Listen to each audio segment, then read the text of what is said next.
Hello friends, नमस्कार। Welcome back my channel target teacher job. मैं प्रियंका स्वागत करती हूँ आप सभी का आपके अपने चैनल टारगेट टीचर जॉब में।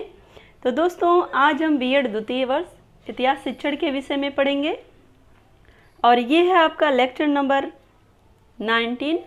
तो दोस्तों, यहाँ पर हम क्वेश्चन पढ़ने से पहले आपको इन्फॉर्म करना चाहते हैं कि आपका फर्स्ट पेपर शिक्षण के सिद्धांत एवं विधियाँ और फोर्थ पेपर जनसंख्या शिक्षा एवं पर्यावरण शिक्षा का यूपीएच पूरा कंप्लीट हो गया है, जिसकी लिंक आपको डिस्क्रिप्शन में मिलेगी।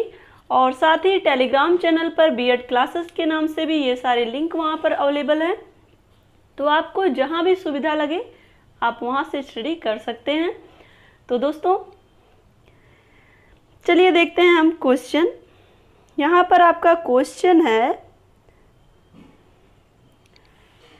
इतिहास शिक्षण में योजना विधि क्या है? योजना विधि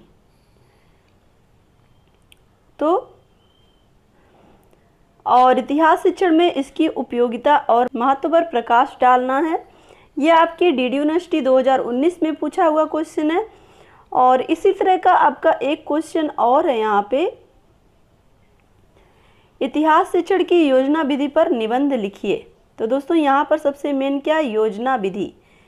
तो योजना विधि के बारे में हमें यहाँ पर डिस्कस करना है, योजना विधि के गुण और योजना विधि के जो दोष हैं उसके विषय में। तो चलिए देखते हैं योजना विधि। सबसे पहले, यह विधि दर्शन की प्रमुख विचारधारा प्रयोजनवाद पर आधारित है। तो दोस्तों, आप फर्स्ट ईयर में बीएड फर्स्ट ईयर में आपने प्रयोजनवाद पढ़ा था, आदर्शवाद भी पढ़े हैं। ये सारे जो आपके फर्स्ट पेपर के ये जो सारे टॉपिक थे उसी में से आपका प्रयोजनवाद है। योजना विधि प्रयोजनवाद की एक विचारधारा है या एक ऐसी विधि है जिसकी सहायता से सभी विषयों की शिक्षा दी जा सकती है। यह विधि इस सिद्धांत पर आधारित है कि छात्र संबंध, सहयोग एवं क्रिया विधि द्वारा सीखते हैं। तो दोस्तों, मेनली इसमें आपको योजना विधि में करके सीखने के पर हमेशा बल दिया जाता है। और प्रयोजनवाद का भी यही थीम था। जब हम लोगों ने फर्स्ट ईयर में पढ़ा होगा तो आपको ये सारी चीज़ें पता होंगी। तो इस विधि में तथ्यों का संकलन तथा केंद्रीय लक्ष्य को दृष्टिगत रखते हुए किया जाता है। और इसके जन्मदाता प्रसिद्ध शिक्षा शास्त्री विलियम किलपैट्रिक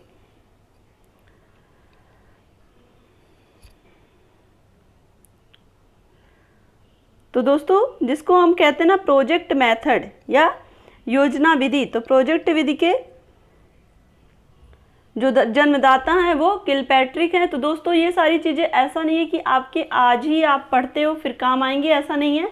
ये आपके टेट सुपर टेट में ये सारे क्वेश्चन आते हैं कि प्रोजेक्ट मेथड से संबंधित कौन है, तो उसमें आपके 4 ऑप्शन देंगे, उसमें किलपैट्रिक भी होंगे।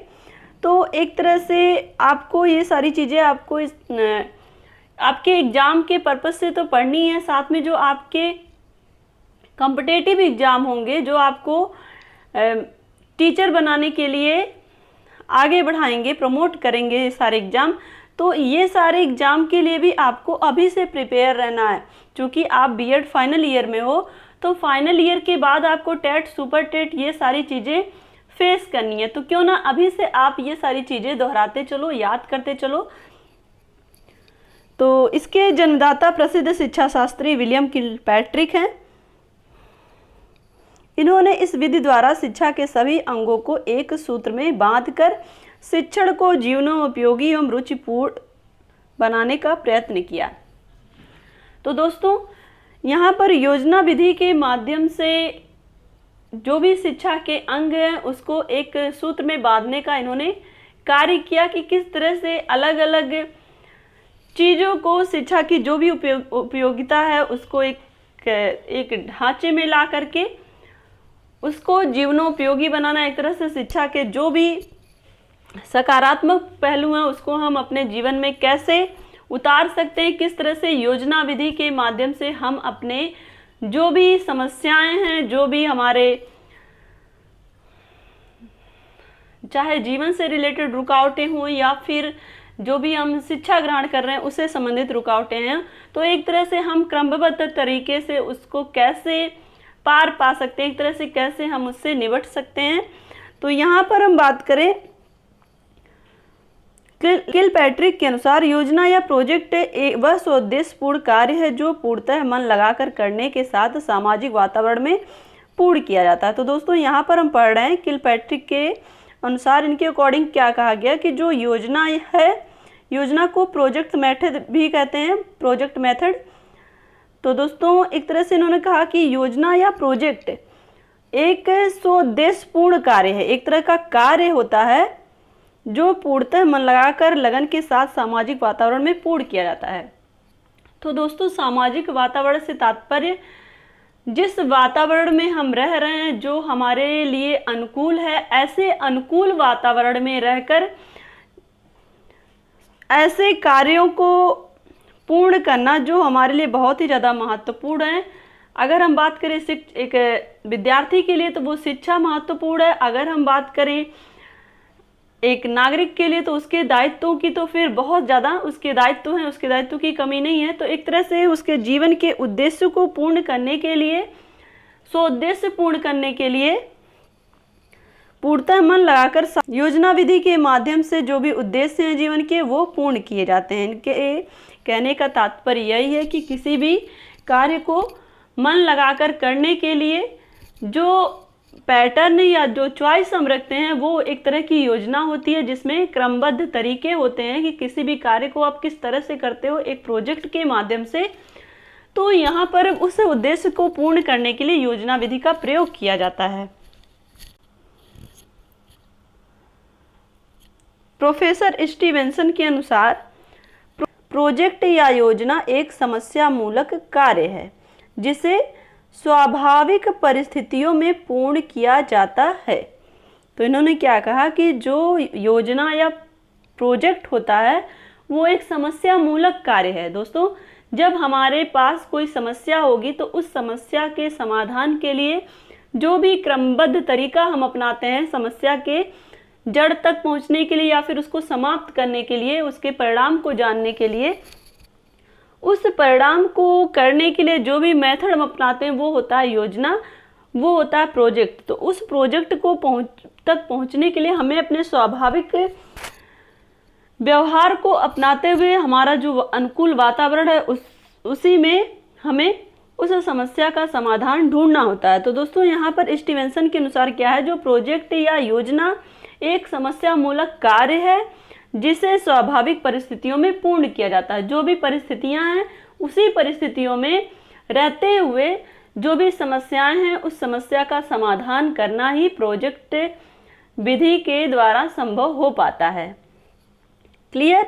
अब हम यहाँ देखते हैं बलार्ड के अनुसार। तो दोस्तों स्टीवेंसन के अनुसार हमने देखा कि जो प्रोजेक्ट या योजना वो क्या है, समस्या मूलक कार्य है और एक स्वाभाविक परिस्थिति में रहकर हम समस्याओं का हल ढूंढते हैं। उसमें क्या होता है, वो होती है योजना विधि के माध्यम से उन समस्याओं का हम हल ढूंढते हैं। क्लियर। अब हम देखते हैं बलार्ड के अनुसार प्रोजेक्ट यथार्थ जीवन का एक भाग है जो विद्यालय में प्रदान किया जाता है। दोस्तों यहाँ पे देखिए ये बिल्कुल प्रोजेक्ट विधि का संबंध किससे, हम योजना बनाना सीखते कहाँ से हैं। क्योंकि एक बालक जब विद्यालय जाना शुरू करता है और उसके बाद उसके सामने शिक्षा से संबंधित या फिर दैनिक जीवन से संबंधित कुछ न कुछ समस्याएं आती हैं। अगर हम बात करें दैनिक जीवन की तो दैनिक जीवन की जो उसकी समस्याएं होंगी वो उसके पेरेंट्स भी हल कर सकते हैं और साथ ही उसके टीचर्स भी उसका सॉल्यूशन ढूंढ के उसे बता सकते हैं। लेकिन अगर हम बात करें शिक्षा की तो शिक्षा से रिलेटेड जितने भी उसके प्रॉब्लम होंगे वो शिक्षक ही दूर करेगा, क्योंकि शिक्षक से ही वो अपनी प्रॉब्लम को ज़्यादा शेयर कर पाता। तो यहाँ पर जो भी समस्याएं होंगी शिक्षा से संबंधित या तो फिर उसे वो समस्याएं शिक्षक ढूंढ के स्वयं देता है या फिर वो समस्याएं वो शिक्षक के साथ मिलकर ढूंढता है।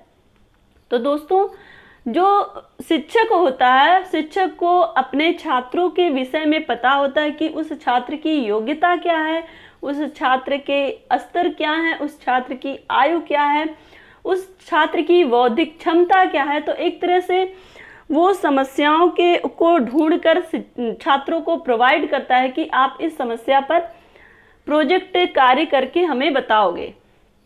तो यहाँ पर हम देखें, बलार्ड महोदय के अनुसार क्या कहा जा रहा है कि प्रोजेक्ट एक यथार्थ जीवन का ही एक भाग है। जो प्रोजेक्ट है वो हमारा जो वास्तविक जीवन है जिसमें हम जी रहे हैं। एक तरह से शिक्षा क्या है, शिक्षा हमें जीवन जीना सिखाती है। तो शिक्षा के माध्यम से ही प्रोजेक्ट कार्य को किया जाता है जो कि हमारे वास्तविक जीवन से संबंधित होता है और जो विद्यालय में ही प्रदान किया गया है। और ये प्रोजेक्ट कार्य हमारे अध्यापक हमें बताते हैं, क्योंकि अध्यापक इसलिए बताता है क्योंकि अध्यापक ही वहाँ पर एक मार्गदर्शक होता है, एक नेता होता है कह सकते हैं, जिनके हम फॉलोअर्स होते हैं। तो एक तरह से शिक्षक के माध्यम से ही प्रोजेक्ट कार्य छात्रों को दिए जाते हैं। क्लियर? और शिक्षक कहाँ पे रहता है? शिक्षक विद्यालय में रहता है। तो इसलिए यहाँ पर विद्यालय ही शिक्षा, एक तरह से विद्यालय में ही प्रोजेक्ट कार्य प्रदान किया गया है। तो एक तरह से विद्यालय के अंदर शिक्षक रहता है, तो शिक्षक विद्यालय का ही तो एक भाग है।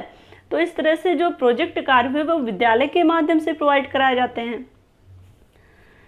तो इस प्रकार कहा जा सकता है कि योजना या प्रोजेक्ट छात्रों के वास्तविक जीवन से संबंधित किसी समस्या का हल खोज निकालने के लिए अच्छी तरह से चुना हुआ, हाथ में लिया जाने वाला वह कार्य है जिसे पूर्ण स्वाभाविक परिस्थितियों में सामाजिक वातावरण में ही पूरा किया जाता है।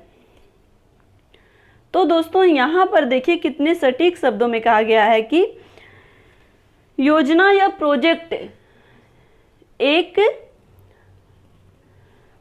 कार्य होता है जो छात्रों के वास्तविक जीवन से संबंधित होता है। तो दोस्तों छात्रों के वास्तविक जीवन से संबंधित रहने का मेन मतलब यही है कि ये जो प्रोजेक्ट कार्य होता है वो उसके शिक्षकों के द्वारा दिया जाता है और एक शिक्षक ये भली भांति जानता है कि उसके क्लास में कौन सा विद्यार्थी प्रतिभाशाली है, कौन सा विद्यार्थी पिछड़ा बालक है या फिर कौन सा विद्यार्थी सामान्य बालक है। तो उसी के अकॉर्डिंग ही उसे वो प्रोजेक्ट कार्य शिक्षक देता है। तो इस तरह से वो उसके जीवन से संबंधित होगा, चूंकि वो उसकी योग्यता पर आधारित है। तो एक योग्यता पर आधारित होने के नाते भी वो उसके जीवन से संबंधित होगा, जिससे कि वो अपनी तार्किक क्षमता का प्रयोग करेगा, बौद्धिक क्षमता का प्रयोग करेगा और कह सकते हैं अपने उत्तरदायित्व को समझेगा। अपने उत्तरदायित्व को संभालते हुए वो चीज़ों के जो भी सल्यूशन होंगे, जो उस प्रोजेक्ट का जो भी परिणाम होगा उसको वो जानने का प्रयत्न करेगा। तो इस तरह से वो शिक्षक के निर्देशन में प्रोजेक्ट या फिर कहें योजना विधि के माध्यम से समस्याओं का हल ढूंढना सीखता है और वो समस्याएं उसके वास्तविक जीवन से भी संबंधित हो सकती हैं। तो इस वजह से वो धीरे धीरे यहाँ पर शिक्षक का छात्रों को प्रोजेक्ट कार्य देने का मेन पर्पज यही होता है कि वो उन्हें उनके वास्तविक जीवन के लिए तैयार कर पाए, क्योंकि प्रोजेक्ट जो होता है वो वास्तविक जीवन से संबंधित होता है। आशा करती हूँ दोस्तों कि यहाँ तक आपको समझ में आया होगा। तो दोस्तों आप लोग ना ही लाइक करते हैं ना ही कमेंट करते हैं, ये मुझे थोड़ी सी शिकायत है आप लोगों से कि अगर मैं आपके लिए इतना मेहनत करती हूँ, कभी कभी वीडियोज एक बार में नहीं सही होता है तो आपके लिए फिर से वीडियोज बनाना काफ़ी मुश्किल होती है। जब आप एक जॉइंट फैमिली में रहते हो तो वहाँ पर आपके लिए ये सारे एक तरह से ये सारी रिस्पॉन्सिबिलिटीज़ थोड़ी सी टफ हो जाती है कि जहाँ पे आपको अपने परिवार का भी ध्यान रखना, अपनों का भी ध्यान रखना है और अपनी रिस्पॉन्सिबिलिटीज़ को भी सही से करना, क्योंकि ये मेरी अपनी पहली प्राथमिकता है। तो दोस्तों इसलिए आप लोग लाइक करेंगे या फिर कमेंट करके हमें बताएंगे तो हमें काफ़ी सपोर्ट मिलता है। एक तरह से यहाँ पर जब हम वीडियोज बनाना शुरू करते हैं तो हमें बिल्कुल भी आइडिया नहीं होता है कि हमें आपके लिए किस तरह की वीडियोज बनानी है या आपको क्या चीज़ ज़रूरत है। तो आपके कमेंट के माध्यम से हमें एक निर्देशन मिलता है, हमें दिशा निर्देश मिलता है कह सकते हैं। तो उस वजह से भी आप कमेंट के माध्यम से हमें ज़रूर बताया करिए कि हमारा ये प्रयास आपके लिए कहाँ तक सार्थक है। तो दोस्तों नेक्स्ट हम देखते हैं यहाँ पे योजना या प्रोजेक्ट विधि के गुण।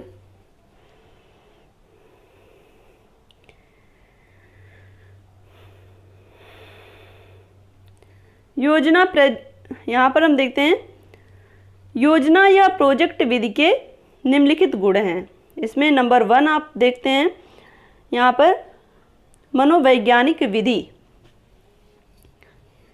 तो दोस्तों अगर हम बात करें, यह विधि जो है ये मनोवैज्ञानिक सिद्धांतों पर आधारित है। यह बालक की रुचियों, आवश्यकताओं, मनोवृत्तियों, चेष्टाओं का ध्यान रखती है। तो दोस्तों इसके पहले भी हम डिस्कस जब कर रहे थे तो हमने आपको ये बताया कि ये जो योजना विधि है ये कहीं ना कहीं शिक्षक ये देखकर बालक की योग्यता, बालक की रुचि, बालक की आवश्यकता को ध्यान में रखकर ही उन्हें प्रोजेक्ट कार्य सौंपता है। तो एक तरह से ये मनोवैज्ञानिक विधि हुई, क्योंकि यहाँ पर छात्रों की जो व्यक्तिगत भिन्नता है वो उसका ध्यान रख करके ही छात्रों को वो प्रोजेक्ट कार्य सौंपा जा रहा है। तो एक तरह से ये मनोवैज्ञानिक विधि है जिसमें मनोवृत्तियों, चेष्टाओं, आवश्यकताओं और रुचियों का ध्यान रखकर शिक्षक के माध्यम से छात्रों को प्रोजेक्ट कार्य सौंपा जा रहा है। क्लियर। अब हम चलते हैं यहाँ पे 2 पॉइंट पे। दूसरा पॉइंट क्या कह रहा है कि मानसिक विकास के लिए उपयुक्त।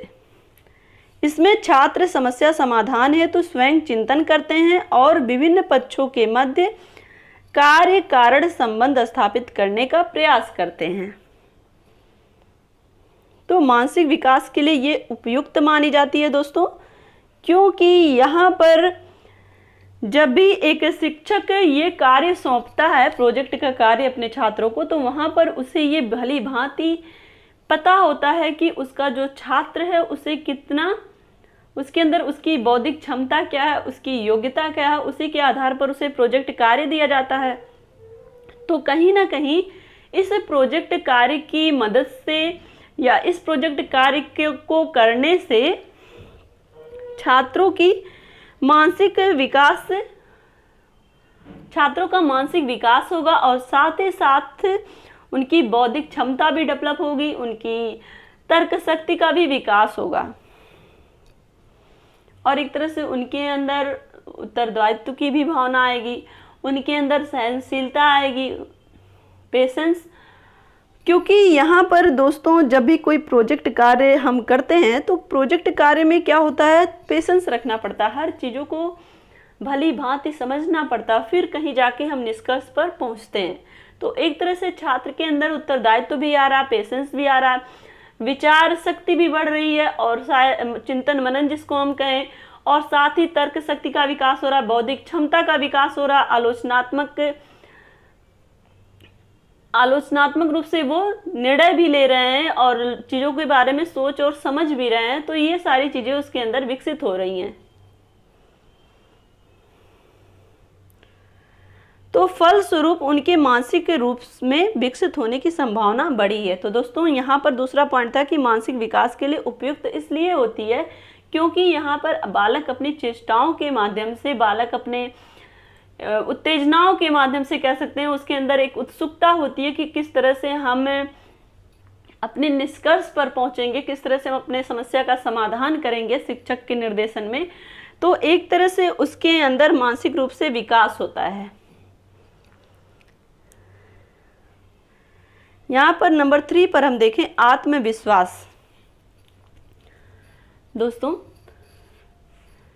यहाँ पर नंबर 3 में आत्मविश्वास दिया है, बहुत ही अच्छा पॉइंट है, क्योंकि जब एक प्रोजेक्ट कार्य शिक्षक के माध्यम से छात्र को सौंपा जाता है तो कहीं ना कहीं शिक्षक को ये विश्वास होता है कि ये छात्र इस तरह से प्रोजेक्ट कार्य को कर लेगा, क्योंकि उसे अपने जो भी छात्र हैं उनकी योग्यता का उसे पता होता है। तो जब एक शिक्षक आपके ऊपर आत्मविश्वास दिखाता है, आपके ऊपर फुल्ली कॉन्फिडेंट होता है, तो छात्र भी उस चीज़ को प्रूव करने की कोशिश करता है, उसे भी अपने शिक्षक को सही साबित करना होता है। तो दोस्तों कहीं ना कहीं जब हमें देखते हैं या हमने ये चीज़ें महसूस की हैं कि हमारे शिक्षक हमेशा ये कहा करते थे, बेटा ये चीज़ आप कर सकते हो, ये करो, तो शिक्षक को हमारे ऊपर विश्वास था तब तो वो हमें ये कहते थे।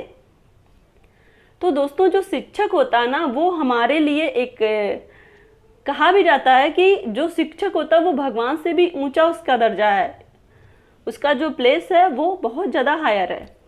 तो दोस्तों इसलिए शिक्षक को भगवान का दर्जा भी दिया जाता है, और साथ ही जो शिक्षक होता है वो हमारे सभी गुण और अवगुणों को जानता है, हमारी योग्यता को जानता है। तो एक तरह से यहाँ पे आत्मविश्वास बढ़ता है, क्योंकि शिक्षक का विश्वास हम पर होता है तो हम भी अपने आप को प्रूव करने की कोशिश करते हैं, और इस तरह से आत्मनिर्भरता आती है हमारे अंदर, और आत्म प्रकाशन का भी अच्छा अवसर मिलता है। तो प्रोजेक्ट विधि के माध्यम से क्या होता है, जब शिक्षक हमारे ऊपर विश्वास दिखाते हैं तो हमारे अंदर ये कॉन्फिडेंस आता है, और उस कॉन्फिडेंस के आधार पर ही हम अपने आप को प्रूव करने की कोशिश करते हैं, और उसमें अपने आप को प्रूव करने के लिए, अपने आप को प्रेजेंट करने के लिए हम बेहतर से बेहतर चीज़ों की खोज करने की कोशिश करते हैं। अच्छे से अच्छे परिणाम के लिए, अच्छे से अच्छे निष्कर्ष के लिए हम उस समस्या के तह तक जाने का प्रयास करते हैं, और उस समस्या का समाधान भी ढूंढते हैं निष्कर्ष के माध्यम से। क्लियर? तो दोस्तों अगर आप चैनल पर नए हैं तो प्लीज़ चैनल को सब्सक्राइब करके बेल आइकन बटन को जरूर प्रेस कर लीजिएगा। नेक्स्ट है यहाँ पर सामाजिक गुणों का विकास। योजना या प्रोजेक्ट के चुनाव से लेकर उसकी समाप्ति तक विद्यार्थियों को स्वतंत्र रूप से सोचने, विचारने, अपना मत व्यक्त करने, निर्णय लेने और कार्यान्वित करने का पूर्ण अवसर मिलता है। इन सभी क्रियाओं में बालक अपने को समाज के अनुकूल बदलता है, जिससे उसमें सामाजिक गुणों का विकास होता है। तो दोस्तों यहाँ पर देखिए सामाजिक गुणों का विकास कैसे हो रहा है एक बालक में, कि जब एक शिक्षक के माध्यम से जब यहाँ पर दोस्तों इसके पहले भी हमने आपको बताया था कि जब एक प्रोजेक्ट किससे बनता है, किसी भी समस्या को लेकर प्रोजेक्ट बनाया जाता है, तो प्रोजेक्ट का चुनाव शिक्षक और छात्र मिलकर भी करते हैं। शिक्षक तो आपकी हेल्प करता है, साथ में आप खुद उस प्रोजेक्ट के लिए आपके अंदर रुचि है, आप उसके बारे में जानना चाहते हो, तो कहीं ना कहीं यहाँ पर प्रोजेक्ट के चुनाव से लेकर उसकी समाप्ति तक विद्यार्थी को स्वतंत्र रूप से सोचने, विचारने और अपना मत व्यक्त करने तथा निर्णय लेने और कार्यान्वित करने का पूर्ण अवसर मिलता है। तो दोस्तों यहाँ पर देखिए मत व्यक्त करने और निर्णय लेने और कार्यान्वित करने, यहाँ पर 3 चीज़ें हैं। किसी भी चीज़ के बारे में अपने मत को व्यक्त करने के लिए, अपने विचार को प्रकट करने के लिए छात्र खुद से निर्णय लेना सीखता है, और उस निर्णय को कार्यान्वित रूप में, अपने डिसीजन को किस तरह से कार्य रूप में परिणत करना है, इसका अवसर उसे इस प्रोजेक्ट के माध्यम से मिलता है। और दोस्तों यहाँ पर आप जो भी प्रोजेक्ट कार्य छात्र कर रहा है उसमें उसे इस बात का भी हमेशा ध्यान रहता है कि उसे जो भी वो कार्य कर रहा है, जिस प्रोजेक्ट पे वो कार्य कर रहा है वो समाज के अनुकूल होगी, और इस तरह से जब वो समाज के अनुकूल प्रोजेक्ट कार्य में अपने विचारों को, अपने जो भी निर्णय है उसको रखता है, तो कहीं ना कहीं वो समाज के अनुकूल होते हुए और साथ ही सामाजिक गुण भी उसके अंदर विकसित हो रहे होते हैं। तो एक तरह से प्रत्यक्ष अप्रत्यक्ष रूप से एक शिक्षक छात्र को समस्याओं का समाधान करने के लिए भी प्रेरित कर रहा है, और साथ ही उसके अंदर सामाजिक गुणों का विकास भी कर रहा है। तो दोस्तों देखिए एक शिक्षक है, किस तरह से जो गुरु का दर्जा दिया गया है ईश्वर से भी ऊंचा, वो इसीलिए दिया गया कि शिक्षक हमें शिक्षा तो देता ही है, साथ में वो हमारे लिए हमारे अंदर वो सारे गुण विकसित करता है जो एक आदर्श नागरिक के लिए, जो आदर्श नागरिक देश की उन्नति में भागीदार होता है, उसके लिए मार्ग प्रशस्त करता है।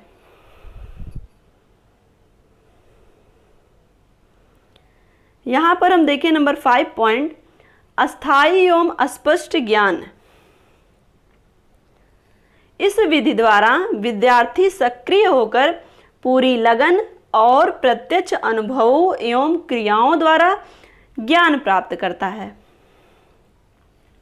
तो दोस्तों अस्थायी और अस्पष्ट ज्ञान में देखिए कितने अच्छे ढंग से बताया गया है कि जब एक बालक प्रोजेक्ट विधि के माध्यम से कार्य करता है तो कहीं ना कहीं वो क्रमबद्ध रूप से चीज़ों को सीखता है और उसमें वो चीज़ें स्टेप बाय स्टेप होने से और साथ ही वो करके सीख रहा है, वो स्वयं अनुभव करके सीख रहा है, तो वो चीज़ें उसके लिए अस्थायी भी हो जाती हैं और उसके लिए वो चीज़ें अस्पष्ट भी हो जाती हैं।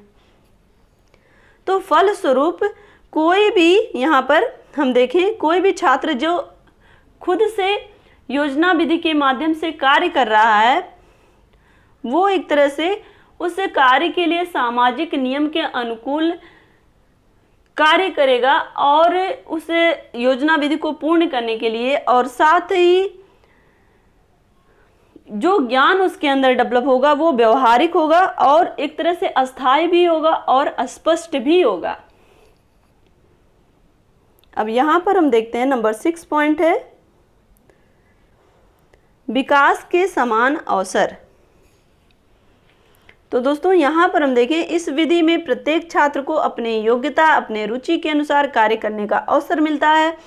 फलस्वरूप कोई भी छात्र स्वयं को उपेक्षित अनुभव नहीं करता, इसलिए सबके लिए विकास के समान अवसर प्राप्त होते हैं। तो दोस्तों इसके पहले ही दूसरे पॉइंट में हमने देखा था कि मानसिक विकास में ये अधिक उपयुक्त भी होता है और एक तरह से ये मनोवैज्ञानिक विधि है। तो चूंकि मनोवैज्ञानिक विधि होने के नाते जो बच्चा जिस लेवल का होता है वो उसी तरह के प्रोजेक्ट कार्य को चुनता है, जिसकी वजह से हर बच्चे को समान रूप से प्रोजेक्ट कार्य करने का मौका मिलता है और उनके अंदर समान रूप से वो भागीदार भी होते हैं और एक तरह से कक्षा में कोई भी बालक उपेक्षित स्वयं को महसूस नहीं करता है और ना ही किसी को ये लगता है कि मुझे ये अवसर प्राप्त नहीं हुआ। सबको समान अवसर मिलते हैं। नंबर 7 पर हम देखें गृह और समाज से संबंधित। इस विधि में विद्यालय का गृह एवं समाज के साथ घनिष्ठ संपर्क बना रहता है, क्योंकि विद्यालय में अर्जित ज्ञान गृह और समाज की परिस्थितियों के समरूप ही होता है और विद्यालय का प्रारूप एक लघु समाज जैसा ही होता है। दोस्तों यहाँ पर मैं आपको थोड़ा सा डिटेल करना चाहूँगी कि जो समाज होता है, समाज में अलग अलग धर्म, अलग अलग जाति, अलग अलग समुदाय, अलग अलग संप्रदाय के लोग रहते हैं। तो जब अलग अलग संप्रदाय, अलग अलग जात, अलग अलग धर्म के लोग रह रहे हैं तो उनके बच्चे भी तो उन्हीं से संबंधित होंगे और वही बच्चे विद्यालय में भी जाते हैं। तो इस तरह से जब विद्यालय में वो पहुंचते हैं तो विद्यालय में भी तो अलग अलग जात, धर्म, समुदाय, वर्ग के लोग हैं।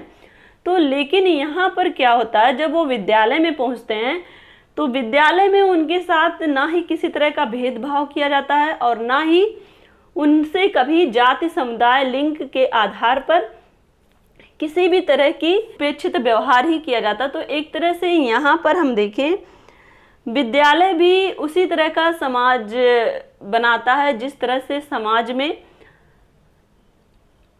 लोग रहते हैं। जैसे समाज में अलग अलग जाति, धर्म, समुदाय के लोग रहते हैं, उसी तरह से विद्यालय में भी अलग अलग समुदाय से छात्र पढ़ने आते हैं। तो एक तरह से विद्यालय भी समाज का ही एक लघु रूप हो जाता है जिसमें हम देखते हैं कि जिस तरह से विद्यालय में ज्ञान अर्जित किया जाता है उसी तरह से गृह और समाज की परिस्थितियों के वो जो भी ज्ञान हम विद्यालय में अर्जित करते हैं वो हमारे गृह और समाज की परिस्थितियों के अनुरूप ही ज्ञान होता है। क्योंकि दोस्तों वो शिक्षक जो हमें ज्ञान देता है वो भी तो उसी समाज से आता है। तो उस समाज के जो भी एक तरह से शिक्षक जो होता है वो समाज का दर्पण होता है। तो जो भी समाज में बुराइयां होती हैं, जो भी समाज में दोष होते हैं, शिक्षक अपने शिक्षण में या शिक्षक अपने विचारों को छात्रों के सम्मुख प्रस्तुत करता है और जो भी बुराइयां होती हैं उसको छात्रों के माध्यम से दूर करने का प्रयास करता है। क्योंकि अगर एक छात्र विद्यालय में पढ़ता है तो जो भी समाज की बुराइयां हैं शिक्षक कहीं ना कहीं उससे डिस्कस करता है और उन बुराइयों को दूर करने का प्रयत्न करता है। और जो छात्र हैं वो भावी जीवन के नागरिक हैं। तो जब वो नागरिक अगर वो अपनी बातों को अभी नहीं फॉलो कर सकते जो शिक्षक ने उन्हें समझाया है, जो भी बुराइयां दूर करनी है, तो जब वो नागरिक हो जाएंगे, जब वो एडल्ट होंगे, एक तरह से जब वो चीज़ों को जानना, सुनना, समझना या फिर उस निर्णय को एक कार्य रूप देना शुरू करेंगे, तो वहाँ पर वो पूरी तरह से चेंजमेंट लाएंगे समाज में। इस तरह से हम कहें तो एक जो विद्यालय है वो समाज का लघु रूप है, और साथ ही विद्यालय में वो सारे अनुकूल परिस्थितियां होती हैं जो एक छात्र के लिए शिक्षा प्राप्त करने में सहायक होती हैं। अब हम देखते हैं यहाँ पर योजना या प्रोजेक्ट विधि के दोष क्या हैं। तो दोस्तों यहाँ पर हमने गुण में देखा था मनोवैज्ञानिक विधि है, ये मानसिक विकास के लिए एक उपयुक्त विधि है, और साथ ही इससे आत्मविश्वास बढ़ता है, सामाजिक गुणों का भी विकास होता है, अस्थायी एवं स्पष्ट ज्ञान प्राप्त होता है, और विकास के इसमें समान अवसर भी मिलते हैं, और गृह और समाज से संबंधित भी होता है। तो दोस्तों ये सारे तो गुण थे। अब हम देखते हैं योजना या प्रोजेक्ट विधि के दोष। इसमें नंबर 1 है अधिक महंगी। इस विधि में चाहे किसी योजना को लेकर चला जाए, उसे पूरा करने के लिए पर्याप्त धन की आवश्यकता होती है, इसलिए अन्य विधियों की अपेक्षा अधिक महंगी है। तो दोस्तों यहाँ पर पहला दोष क्या है कि अन्य विधियों की अपेक्षा जो योजना विधि है वो काफ़ी महंगी होती है, क्योंकि इसके लिए जो भी आवश्यक सामग्री होती है उसके लिए धन खर्च करने पड़ते हैं। तो कहीं ना कहीं अगर किसी भी छात्र की कंडीशन सही नहीं है, इकोनॉमिक कंडीशन नहीं सही है, तो कहीं ना कहीं वो उसके लिए प्रोजेक्ट बनाने में थोड़ी बाधाएं आती हैं। तो इसलिए भी ये विधि महंगी होने की वजह से ये इसका दोष हो जाता है कि ये अधिक महंगी है, और अन्य विधियों की अपेक्षा ये अधिक महंगी है। तो एक तरह से पर्याप्त धन की इसमें आवश्यकता होती है। नंबर 2 पर हम देखें अव्यवस्थित पाठ्य विधि। इस विधि के माध्यम से पाठ्यक्रम को एक व्यवस्थित रूप में समाप्त करना कठिन होता है। तो दोस्तों योजना विधि काफ़ी एक तरह से योजना विधि के माध्यम से या फिर क्रमबद्ध विधि के माध्यम से या फिर अधिक धन खर्च करने होने के नाते भी ये सारे इसके दोष हो जाते हैं, जिसकी वजह से और कहीं ना कहीं ये पाठ्यक्रम में भी चूँकि ये व्यवहारिक ज्ञान पर आधारित होती है, तो एक तरह से व्यवहारिक ज्ञान होने की वजह से भी पाठ्यक्रम में ये फिट नहीं आती है। एक तरह से व्यवस्थित रूप में इसको समाप्त करना काफ़ी कठिन हो जाता है। नंबर यहाँ पर हम देखें, यहाँ पर हमने पहला और दूसरा देख लिया है। अब हम देखते हैं नंबर 3 गहन अध्ययन संभव नहीं। तो इस विधि में पाठ्य वस्तु का चयन विभिन्न स्थानों से किया जाता है, इस कारण किसी भी विषय का गहन व क्रमबद्ध अध्ययन संभव नहीं है। तो दोस्तों ये जो विधि है इसका तीसरा पॉइंट का दोष ये है कि यह गहन अध्ययन के लिए संभव नहीं है। क्यों नहीं संभव? क्योंकि जो भी प्रोजेक्ट कार्य होते हैं वो किसी न किसी समस्या से रिलेटेड होते हैं, और उन समस्याओं से संबंधित जो भी प्लेस होते हैं, एक तरह से उन समस्याओं का जो चयन किया जाता है जिन स्थानों से, उन स्थानों पे एक तरह से जाना ना संभव हो, या फिर वहाँ पे जिन समस्याओं के लिए उपलब्ध जो भी सामग्री है उसका मिलना थोड़ा कठिन होता है। एक तरह से अलग अलग तरह की समस्याएं आने की वजह से भी इस विधि को एक तरह से इस विधि के बारे में या इस विधि के विषय में गहन अध्ययन संभव नहीं हो पाता। तो एक तरह से क्रमबद्ध अध्ययन भी संभव नहीं हो पाता है। अब यहाँ पर हम देखें नंबर 4 उचित मूल्यांकन संभव नहीं। तो दोस्तों यहाँ पर हम देखें जो प्रोजेक्ट विधि है इसमें जो वर्तमान प्रचलित मूल्यांकन प्रविधियाँ हैं इनका प्रयोग इसमें करना काफ़ी कठिन होता है, क्योंकि जो वर्तमान मूल्यांकन पद्धति है वो इससे भिन्न है।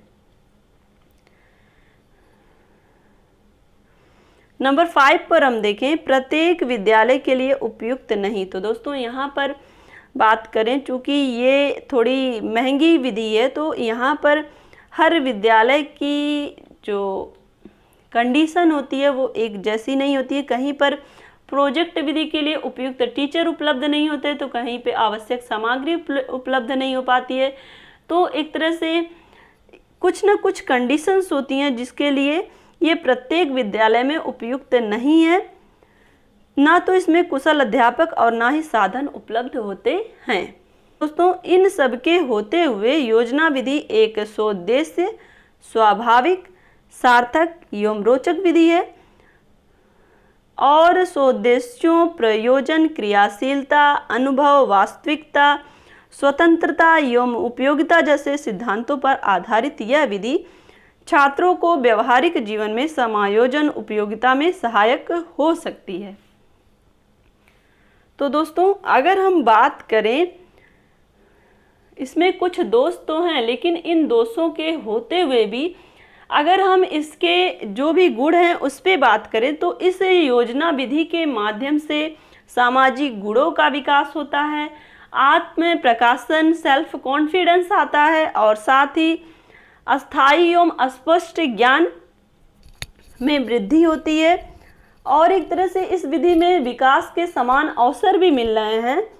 और साथ ही यहाँ पर हम देखें तो बालक इसके माध्यम से एक्टिव, यानी कि उसके अंदर क्रियाशीलता आ रही है, वो एक्टिव हो रहा है, वो चीज़ों के बारे में जानना, सुनना, समझना चाह रहा है, समस्या के हल तक पहुँचना चाह रहा है और साथ ही वो अनुभव भी करता है और वो वास्तविक जीवन से संबंधित है। तो एक तरह से वो उसके अंदर एक उत्तरदायित्व की भावना आ रही है, उसके अंदर तर्क शक्ति का विकास हो रहा है, वो चिंतन और मनन भी करना सीख जा रहा है और वो खुद से अपने आप को रिप्रेजेंट कैसे करना है किसी भी विषय वस्तु को या किसी भी समस्या के हल के लिए, ये सारी चीज़ें उसके अंदर आ रही हैं और स्वतंत्र रूप से वो चीज़ों को उपयोग करना सीख रहा है, वो चीज़ों की उपयोगिता को समझ रहा है।